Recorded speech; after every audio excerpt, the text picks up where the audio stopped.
Now when was the bread yeti, abusement of bread. Now go hear your friend.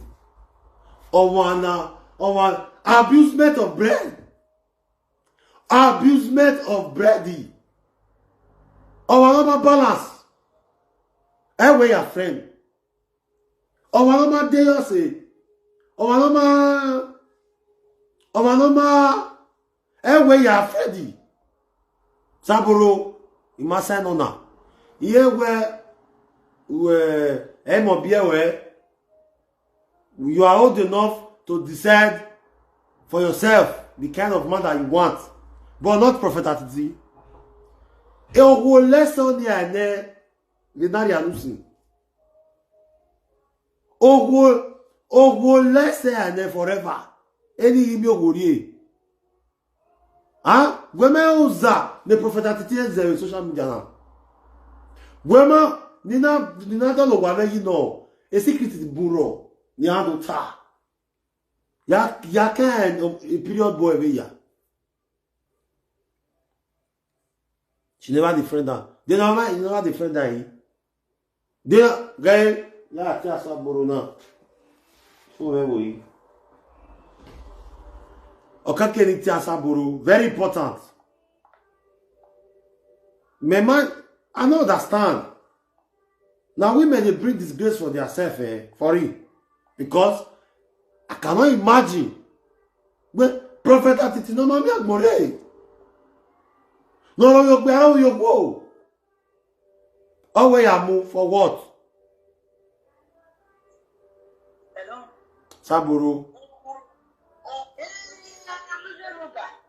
On how you were live video. And now we need to wear. What can we cut it? What can we cut it? Oh, Saburu. Or tell me where he. Every man day you say, okay, can defend that. Because amen, we afraid that it. And I wouldn't know where. They matter no. We may know yaro wikwe, the social media na Saburu. We may Atiti yaro wikwe, also boy you, all this guy who we na Asaburu on our way. Now where?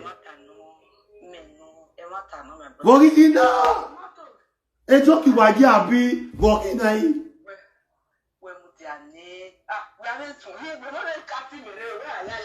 Oh, because if you don't say the man katiwe, I am angry. Oh, mule. Where is the Prophet Atiti here with social media? Do you know what Prophet Atiti Ogbenika wa ama o itori Okate wa azeye? He was a very nice person before. Kobina ya su alelu no gbe kola emela ona iwado ria. Ona iwado that's ine gbagbere banji.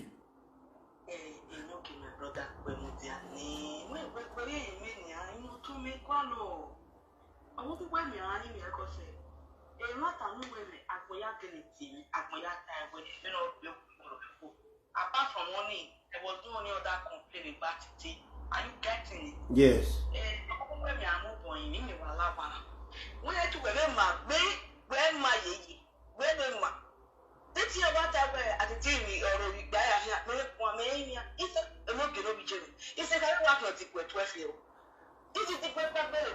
Where could the bola titi?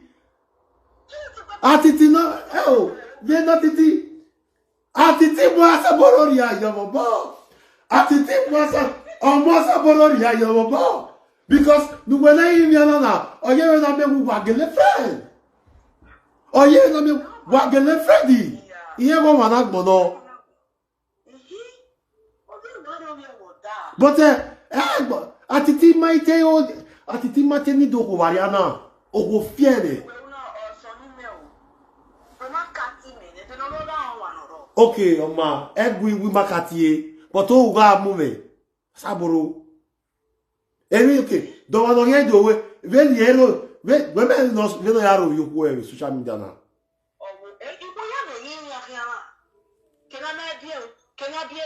Can I record me that on it? No, you got this guy who am with car. I'm not going to be in here.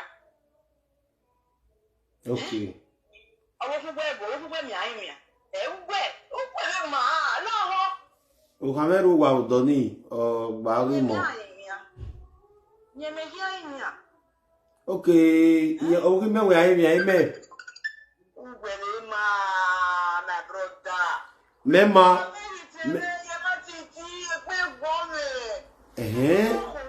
We go ha matiti na no wo ge. We ta matiti no wo ge. Na you disturb we. My brother Daniel. When you know that one, let me remind you of something. Oh, you read the name. Yes, you anybody. No, we not carry Magui. Yes. Good. No, open your dog, matter what must end up in marriage or whatever nation. Friendship matters a lot. I don't know so for mama. I have a coach. Oh, no, you want to go mother, no, you want to go father. Oh, no, you want to advise that when one way advice. Oh, no, you don't know advice away. You might not understand it. What are friends for? What are friends for? Oh, you know, maybe where everybody not take privilege or I'm gonna take advantage of maybe okay, it's not that learned or whatever. No. Yes, attitude are broke or women. Equal attitude are broke.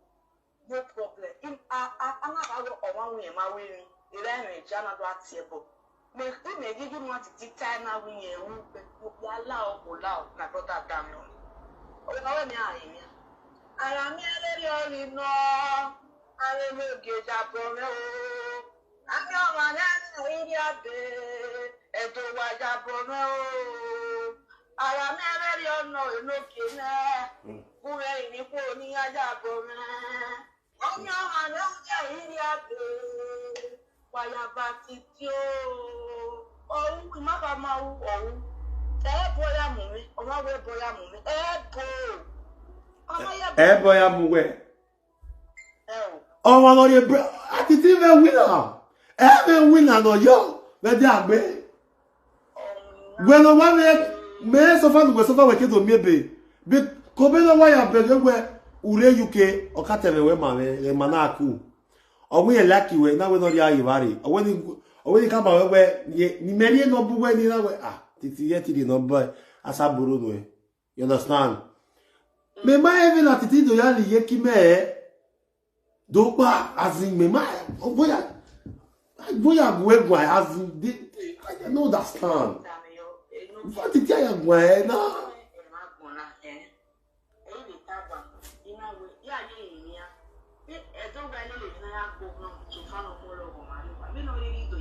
Okay. Iyi nya do we nya na. Gwe na la na ya boy. Atitigi we la ja we ro wi ko ba we. You know me.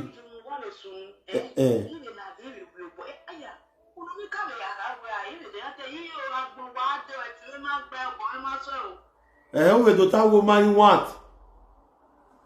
Saloba do we wa do that woman want ni Jesu. Nda atiti me ma ono yo ko. Itoge. Ima ono atiti yo ko. Ima because atiti on wa dano. Eno ka aje metoge.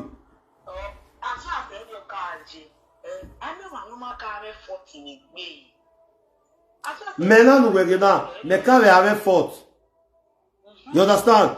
But on me dit, mais il y a worry, mais il veut make the mistake, mais you understand? Eh, no, okay, a bread no, voyons les stop a bread now, wherever we are. A bread in our one, but.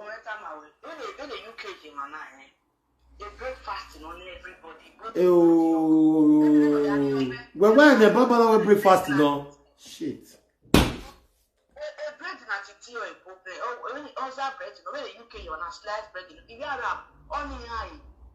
You understand? And Spanish now, they don't know from any Italy. Also, already Belgium. You understand? Imagine the wires when I don't want me. My me attitude over your bed in where I am. So, a change in my because why you are telling me that if you back you are the least person in the world, all the don't tell a lie to you are the least. because when the manasi kegbe abi, but when atiti ye atiti ma motai, but no when I do him yana when Allah wo we can know na ya boy all where ma because when till I just we are lady from Victor social media now certain work they from Victor no see katara titine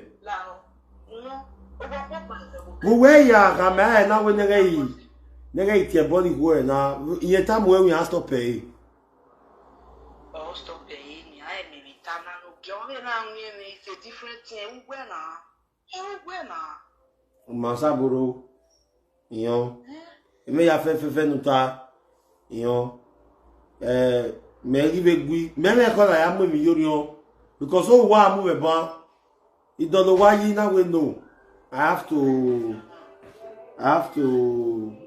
do this video before it but when we are really fall in love now where by did you believe this did you when married check